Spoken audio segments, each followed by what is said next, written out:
open the Royal Queue app and open a currency that is in operation. When the number of replenishment times is less than or equal to 4 times, it can switch to the sub-in mode. You need to click Trading Settings before switching to the Split Position mode. In the Split Position mode, the lift-up limit needs to be set to a number greater than or equal to 5.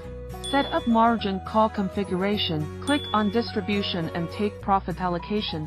Set up sub-position Take Profit Callback. Set up profitability parameters for sub-positions. Click Confirm after setting. Click Confirm in the upper right corner.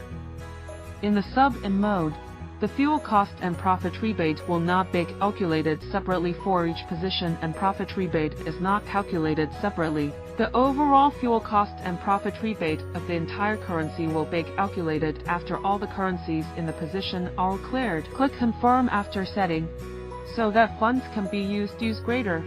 Click Strategy mode and select Split Warehouse mode Real-Time Settlement. At this time, you have successfully switched to the Split Position mode Real-Time Settlement. Click Sub-in mode, and then you have successfully switched to Sub-in mode. Royal Queue.